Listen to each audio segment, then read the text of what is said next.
এমন কোনো দিন নাই খুন হবে না হচ্ছে। আর এখন শুরু হয়েছে ধর্ষণ। আজকে মেয়েরা বেরোতে পারে না, সন্ধ্যা পরে তারা বেরোতে ভয় পায়।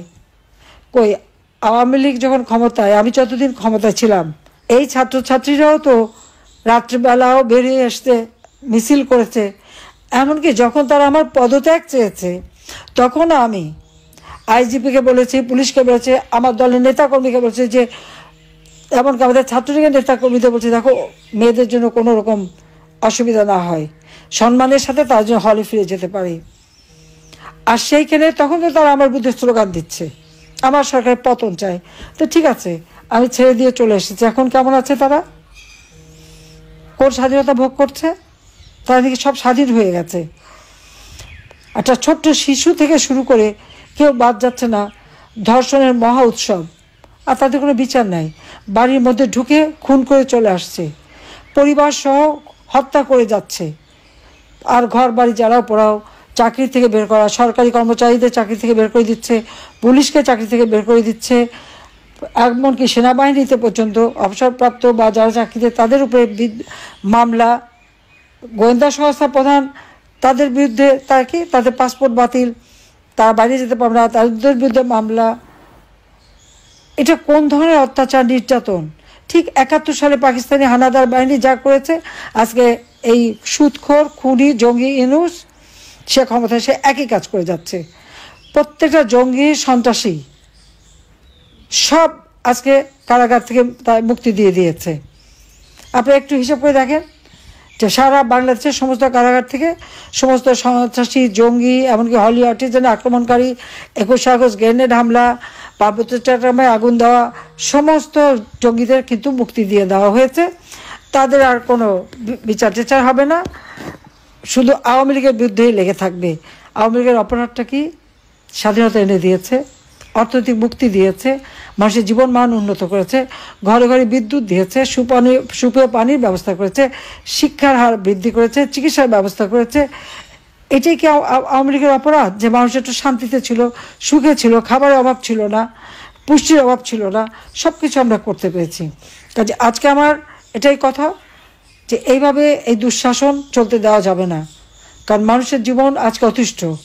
আজকে বিশেষ করে যখন এই ছোট্ট শিশুরা পর্যন্ত রেহাই পায় না, সে আসিয়াকে যেভাবে ধর্ষণ করা হলো, এটাই হচ্ছে সবচেয়ে দুঃখজনক। একের পর এক এই ঘটনা ঘটছে। কাজে এই দুঃশাসনের কবল থেকে মানুষকে মুক্তি দিতে হবে।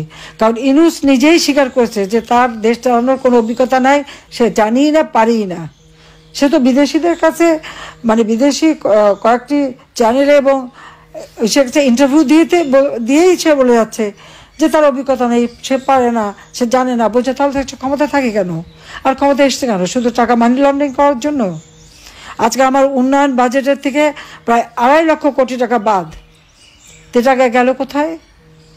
আমার যে বয়স্ক ভাতা, বিধবা ভাতা, সামাজিক নিরাপত্তা 116টা প্রজেক্ট, সে টাকাগুলি কোথায় গেল? আজকে বই দিতে পারলো না, সে টাকা কোথায় গেল? বৃত্তি উপবৃত্তির টাকা, সেগুলি কোথায় গেল? সে টাকাগুলি কোথায় লুট করে খেয়ে গেল? আজকে সাধারণ মানুষের কষ্টের সীমা নেই, কাজ নেই, খাবার নেই, ওষুধ নেই, রোজার সময় পর্যন্ত তাদের কষ্ট। প্রত্যেকটা জিনিসের দাম বেড়েছে। আমার সময় নাকি অনেক দাম বেড়ে গিয়েছিল, তাই নাকি কিছু খেতে পারতো না। তো এখন কি অবস্থায় আছে সেটা আমরা সবাইকে জিজ্ঞেস করা। আমরা তো চেষ্টা করেছি যার যেখানে এতটুকু অসুবিধা সেটা দূর করতে। তো আজকে মানুষের কষ্টের তো সীমা নাই। কাজে এখন সময় এসে গেছে, দেশের মানুষকে বাঁচাতে হবে।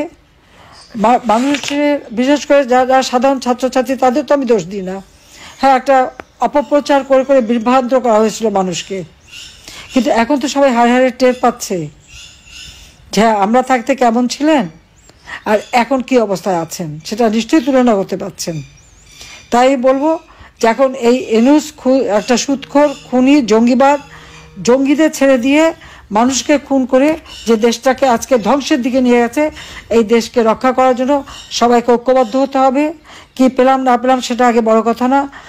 রাজনীতি করি বাংলাদেশের জনগণের জন্য, দেশের জন্য, দেশের মানুষের জন্য, মানুষের কল্যাণে।